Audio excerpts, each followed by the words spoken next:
ಆತ್ಮೀಯ H16 news ಅರ್ಥಾತ್ ಸಿದ್ದಾರಾಮ್ ನ್ಯೂಸ್ಗೆ ಸ್ವಾಗತ. ನಾನು ನಿಮ್ಮವ ಎಂ ಆಯುತ ಮಲ್ಲಪ್ಪ ಜೋತಾಬಾರ್.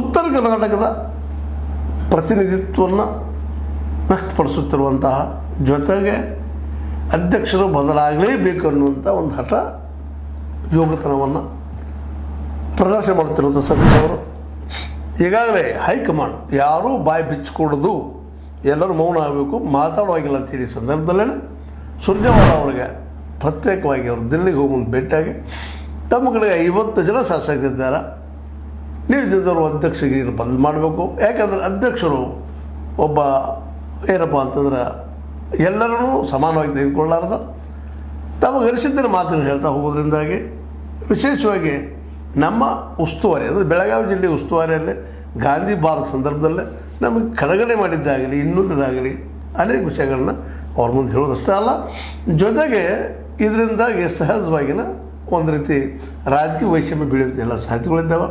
ಮತ್ತು ಸತ್ಯ ಹೇಳಿದರೆ ನಮಗಿಂತ ಕರಾರಿಲ್ಲ. ಅದರಲ್ಲೂ ಕಾಂಗ್ರೆಸ್ ಭವನ ಸ್ಥಾಪನೆ ಆಗುವಲ್ಲಿ ಯಾರಾದ್ರು ಎಷ್ಟೆಷ್ಟು ಪ್ರಮಾಣದ ವರ್ಕ್ ಅದ, ದೇಣಿಗೆ ಅದ, ಸಹಾಯದ, ಸಹಕಾರದ ಕರೆಕ್ಟಾಗಿ ಹೇಳಿದ್ರೆ ನಾವು ಮಾತಾಡ್ತಿರಲಿಲ್ಲ. ಬಟ್ ಇವತ್ತು ಅನಿವಾರ್ಯ ಆಗ್ಯದ.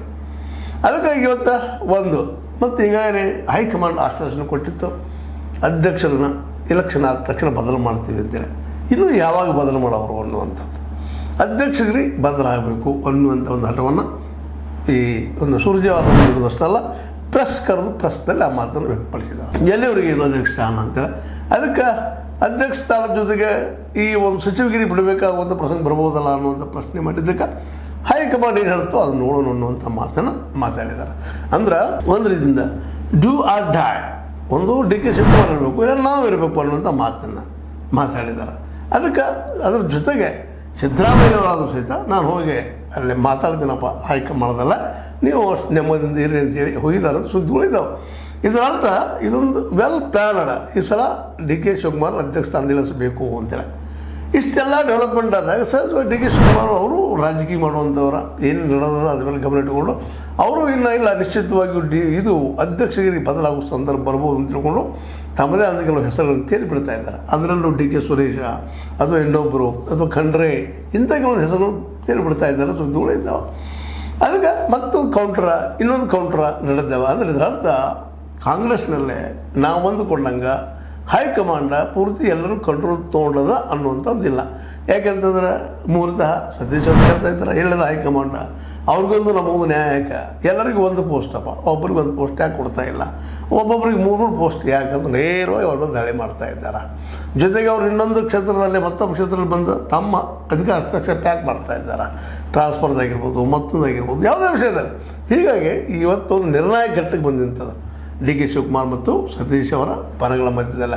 ನಮ್ಮಲ್ಲಿ 50 ಜನ ಇದ್ದಾರೆ, ಪಟ್ಟಿನೂ ಕೊಟ್ಟಿದ್ದಾರೆ ಸುದ್ದಿಗಳಿದ್ದಾವೆ. 50 ಜನ ಯಾರು ಇದ್ದಾರೆ ಏನು ಬೇಕಾದ್ರೆ ಸಡನ್ನಾಗಿ ನೀವು ಅವ್ರನ್ನ ಮೀಟ್ ಮಾಡಿರಿ ಅಥವಾ ಯಾರನ್ನೇ ನಾವು ತೋರಿಸ್ಬೇಕು ಅದನ್ನು ಮೆಜಾರಿಟಿ ಶಾಸಕಾಂಗ ಸಭಾಭವನದ ಸಭೆಯಲ್ಲೇ ಅದು ರೆಡಿ ಇದ್ದೀವಿ ನಾವು ಪ್ಲಾಟ್ಫಾರ್ಮ್ ಮೇಲೆ ಅನ್ನುವಂಥ ಮಾತುಗಳನ್ನು ಮಾತಾಡಿದ್ದಾರೆ. ಅಂದ್ರೆ ಫಿಕ್ಸ್ ಆಗಿಬಿಟ್ಟಿದ್ದಾರೆ. ಇವತ್ತು ನಾವು ಮುಖ್ಯಮಂತ್ರಿ ಅವರನ್ನು ಚೇಂಜ್ ಮಾಡ್ತಂತಂದ್ರೆ ಮೊದಲದಾಗೆ ನಾವು ಆದ್ಯತೆ ಕೊಡೋದು ನಮ್ಮನ್ನು ನಾವು, ಎರಡನೇದು ಈಗ ಮೊದಲು ಆಗಬೇಕಾಗಿತ್ತು ಅಧ್ಯಕ್ಷರಿಗೆ.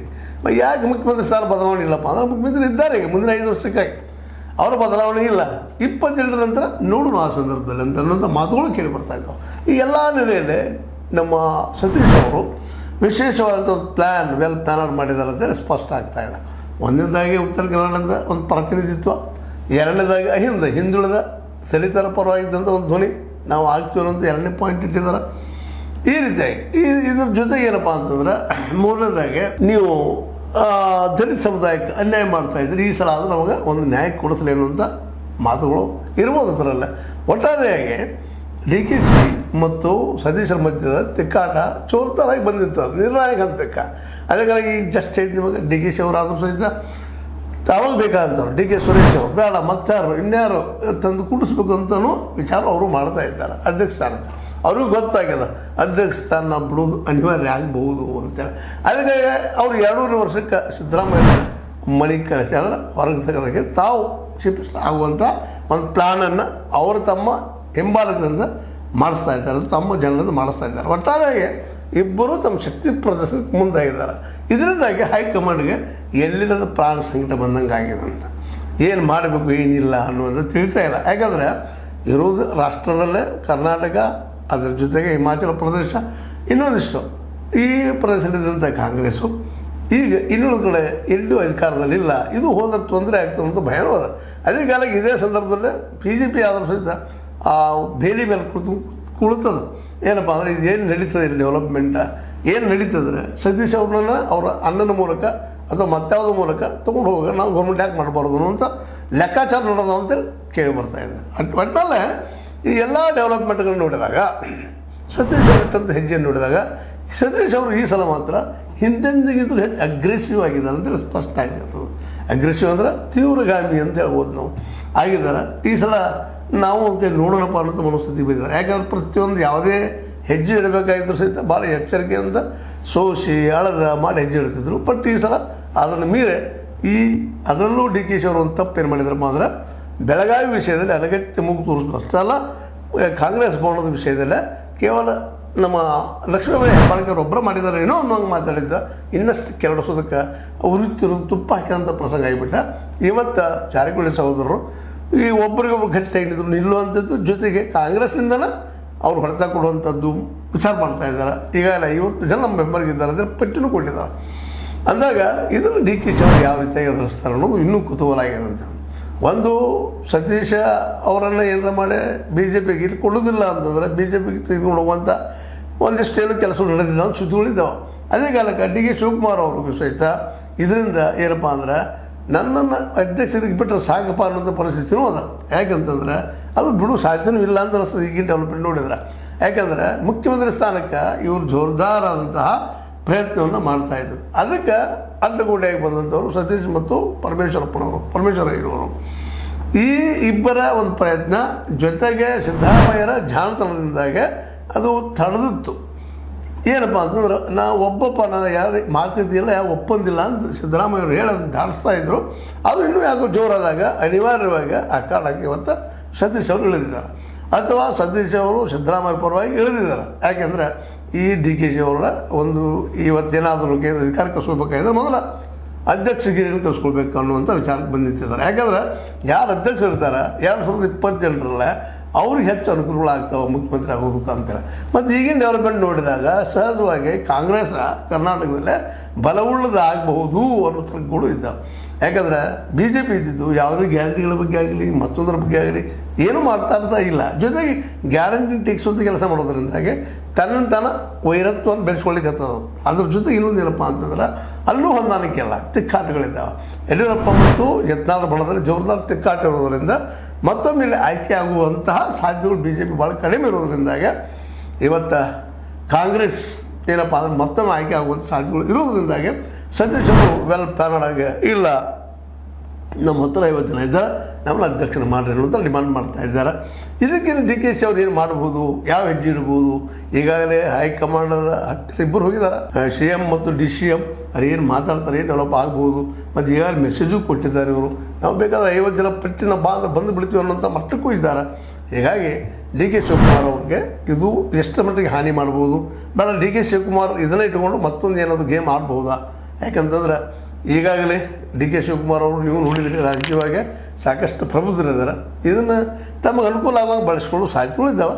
ಆದರೆ ಇದೆಲ್ಲ ವಿಚಾರ ಮಾಡಿದ್ದು ಪೂರ್ವದಲ್ಲೇ ಸತೀಶ್ ಅವ್ರು ಮಾತ್ರ ಉಳಿದವ್ರಂಗೆ ಧುಮುಕುವಂಥವ್ರಲ್ಲ. ಅವ್ರಿಗೆಲ್ಲ ಪೂರ್ತಿ ಮಾಪ್ ಮಾಡಿ ಆಳದ ತೂಗೆ ಒಂದು ಹೆಜ್ಜೆ ಇಟ್ಟಿದ್ದಾರೆ. ಮೋಸ್ಟ್ ಪ್ರಾಬಬ್ಲಿ ಸತೀಶ್ ಅವರಿಲ್ಲೇ ವಿನ್ನರ್ ಆಗ್ಬೋದು, ಅಧ್ಯಕ್ಷರಾಗ್ಬೋದು ಅನ್ನೋದು ಬಹುತರ ಜನರ ಅಭಿಪ್ರಾಯ. ಈ ಕಡೆ ನೋಡ್ತಾ ಇದ್ದಾರೆ ಎಲ್ಲರೂ.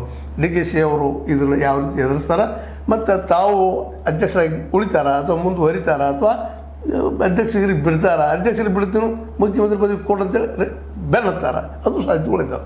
ಆಯ್ತಪ್ಪ ಅಂದಾಗ ಸಹಜವಾಗಿ ಅಲ್ಲಿ ಅನೇಕ ಸಮಸ್ಯೆಗಳು, ಅನೇಕ ಪ್ರಶ್ನೆಗಳು ಬರುವಂಥ ಸಾಧ್ಯತೆಗಳಿದ್ದಾವೆ. ಅದೇನೋ ಆಗಲಿ ಸತೀಶ್ ಅವರು ಇಟ್ಟಂಥ ಹೆಜ್ಜೆ ಎರಡೂ ರೀತಿ ಅದ. ಅದು ಏನಂತಾರೆ, ಎರಡು ಅಲಗಿನ ಕತ್ತಿ ಅಂದಾಗ ಎರಡೂ ಕಡೆ ಅಲಗದಾವ, ಎತ್ತು ಬಿದ್ದರೂ ಪೆಟ್ಟಾಗೋದು ಸ್ವಾಭಾವಿಕ ಅದ. ಅದಕ್ಕೆ ನೋಡೋಣ ಸತೀಶ್ ಇಟ್ಟಂಥ ಹೆಜ್ಜೆ ಮೋಸ್ಟ್ಲಿ ಸತೀಶ್ ಅವರು ಬಲನೂ ಆಗ್ಬೋದು ಅಥವಾ ಮತ್ತೇನೋ ಆಗ್ಬೋದು, ಯಾರು ಬಲ್ಲರು ಭವಿಷ್ಯದ. ಆದರೂ ಹೆಜ್ಜೆ ಮಾತ್ರ ಪರ್ಫೆಕ್ಟ್ ಆಗ್ಯದ. ಮತ್ತು ಈಗ ಏನಾಗಿಬಿಟ್ಟಿದ್ದಪ್ಪ ಅಂದ್ರೆ ಎದರ ಬದ್ರ DK ವರ್ಸಸ್ ಸತೀಶ್ ಇದಾಗಿ ನಿಂತಿದ್ದಂತೆ ಇರಿಸ್ಕೊಳ್ಳಲ್ಲ ಅಂತ ಹೇಳ್ತಾ ನೋಡೋಣ ಮುಂದೆ ಡೆವಲಪ್ ಆಗ್ತಾವೆ ಅಂತೇಳಿ ಅಧ್ಯಕ್ಷರಾಗ್ತಾರ ಸತೀಶ್ ಅವರು ಅದನ್ನು ನೋಡೋಣ, ಅಥವಾ ಡಿ ಕೆ ಶಿ ಅವರು ಮುಖ್ಯಮಂತ್ರಿ ಆಗ್ತಾರ ಅದನ್ನು ನೋಡೋಣ. ಯಾವುದಿದ್ರು ನೋಡ್ತಾ ಇರೋಣ. ಆದರೆ ಒಂದು ಹಂತಕ್ಕೆ ನಿರ್ಣಾಯಕ ಹಂತಕ್ಕೆ ಮಾತ್ರ ಬಂದು ನಿಂತದ ಡಿ ಕೆ ಮತ್ತು ನಮ್ಮ ಸತೀಶ್ ಅವರ ಹೈದರಾಬಾದಿನ ಸುದ್ದಿ ಅಂತ ಹೇಳ್ತಾ, ಇದು ನಿಮಗೆ ಲೈಕ್ ಆಗಿರ್ಬೋದು. ಲೈಕ್ ಮಾಡಿ ಶೇರ್ ಮಾಡಿ ಕಾಮೆಂಟ್ ಮಾಡಿ ಜೊತೆ ಸಬ್ಸ್ಕ್ರೈಬ್ ಆಗೋದು ನಿಲ್ಲಿಸ್ಲಿಕ್ಕೆ ಹೋಗಬೇಡ್ರಿ. S60 ನ್ಯೂಸ್ ಅರ್ಧ ಸೀತಾರಾಮ್ ಇದು ಸತ್ಯದ ಕೈಗಿರಲಿ ವಂದನೆಗಳು.